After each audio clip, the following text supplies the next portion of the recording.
Now, I don't know how many YouTube videos you've watched in your lifetime, but this will be guaranteed the only one that you watch and you cry while watching it. Why, you may ask? Because 11 out of 10 people can't complete 5 minutes without crying. Why, you may ask? Because this is not any other story that I'm gonna tell you, but this story is true. It's inspirational and is very courageous. And what this little girl did will completely change the trajectory of your life. If you dare to watch this video for at least 5 minutes and see if you won't cry, then stick around. But if you give me 5 minutes and you're not crying, go scroll on to some other video. So guys, my name's Caden Pody, and I want to share with you this story. It changed my life when I heard it, and it'll change your life too. Because you see, this story happened about 100 years ago, last year. You see, in 1922, Russia became known as the Soviet Union. Now, maybe you don't know what that means, but in essence, what they did when they did this deal, they actually banned Bibles. Now, you see, when they banned Bibles, they banned it from households, they banned it from the education systems, and most importantly, they banned it in schools. But get this, there was this one school in particular, and there was this one student in that school in particular, and this student was not a boy, but this student was a little girl, and she was very young. I'm not familiar with the age, but I'm assuming she was 12 years or under. And one day, there were a group of soldiers, and they decided, let's go see if anyone is actually following through with this new banning the Bibles order. So they start to go into schools around their area. And they go in this one school in specific, and they open the door to the specific classroom that this little girl is in. And these soldiers have this one Bible in their hands. And they go in front of the classroom, completely silence the teacher, and they take the Bible and throw it on the ground. Now, when they do this, all the kids are shocked. Their jaw starts to drop because they don't know what's about to happen. And some of them start to get worried and they start panicking. So the soldier looks at every single one of those little kids very intensely, and he says, I want each and every one of you to come up to the front, and you are going to spit on the Bible. Now, all the little kids, they didn't want to do this because that would be disrespecting God. And back in those days, a lot more people believed in God.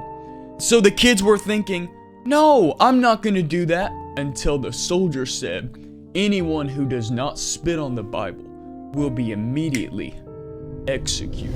So all of these kids, their worry level goes from about 2 to 100 in the matter of just a few seconds. Their heart starts to pound faster and faster, and each of the little kids wonders, am I about to die? So the soldier looks at one little kid, and then one little kid gets up out of their seat, and they walk to the front of their classroom. While they're walking, all the other little kids are looking around, thinking, what is he going to do?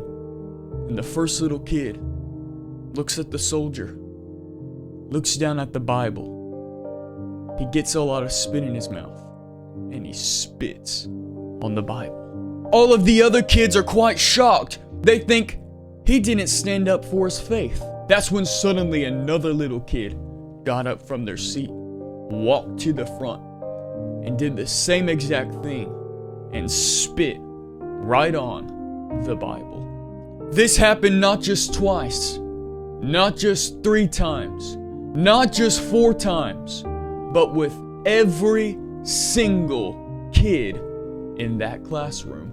I'm sure that the teacher was in utter shock as she saw all these little kids that she thought were Christians go and spit on the Bible. And so you think, Caden, what's the crazy story that you're going to get into? Let me share it with you right now. Every little kid was getting their spit ready to put it on this Bible, till one little girl got up. She walked to the front. While she's walking to the front, I'm sure she had thoughts in her head. I should just spit on the Bible, and I'll get to live, and I'll get to be happy and live my life like all these other kids. But she knew she had a choice she had to make. So she gets up to the front, and she looks at the soldier, she looks at the Bible, and she does something that is spectacular. She actually bends down and she picks up the Bible from the ground. She takes her hand and she wipes off all of the spit from the Bible. Then she puts it up to her face, and all the kids are wondering, what on earth is she about to do? Is she bringing it closer so she can spit on it? Closer? But that's when it takes a turn and she does something so courageous. She actually ends up kissing the Bible. That's when suddenly the soldier had a choice, and he chose to execute this little girl.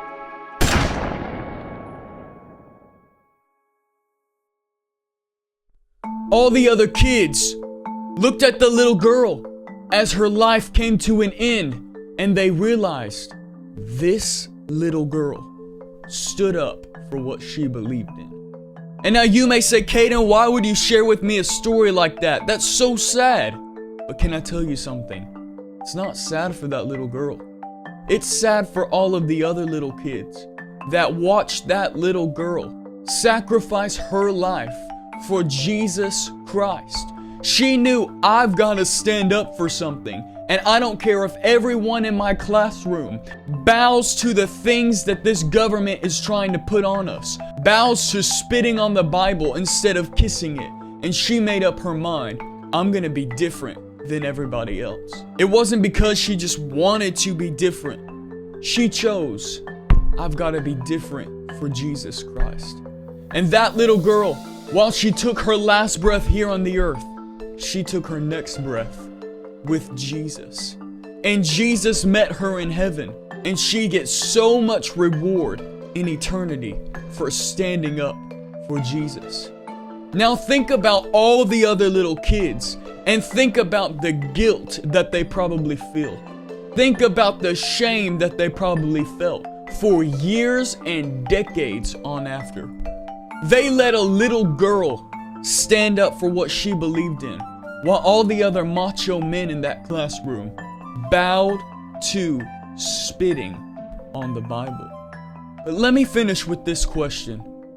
Where are the people like that in our generation today? That say, I'm not bowing to the things of this world. I'm not giving in to what this culture thinks. I don't care if people mock me. I don't care if I get social media flack. I don't care if people say I'm crazy. I'm standing up for Jesus Christ all the days of my life. And I told you that this story would change your life, and I hope it has. Because you see, there is a reason to live, and it's not for social media fame. It's not for your boyfriend or girlfriend. The reason for you to live is for Jesus Christ. And if people try to take Jesus away from you, you've got to be like Shadrach, Meshach, and Abednego when they were threatening to throw them in the fire. And they say, King, we will never bow to your gold statue. We will only bow to the one true living God. You've got to have a spiritual backbone and say, I'm not conforming to this culture. I'm not bowing to the things of this world. I don't care if they call me a loser. I don't care if they threaten to execute me. I will never bow to the things of this world. You've got to make up your mind to wipe off all that spit. And I'm going to ask you one simple question as I end it here. Are you going to choose to spit on the things of Jesus? Or are you going to choose to be like this little girl and not disrespect what Jesus did for you? And I want to ask you one more question. If you don't know whether or not you're going to heaven if you died right this second, then I need you to click on the video that appears on your screen. And you can make up your mind like this little girl did to give your life to Jesus. And you can be in heaven one day and meet this little girl. If you want to do that, then you should click the video that comes upon your screen right now, and you can know for sure whether you're going to heaven or hell. I hope this video encouraged you. Make sure to let me know in the comments what your reaction was. I love you guys. Remember that Jesus, He is Lord. I'll see you in that video.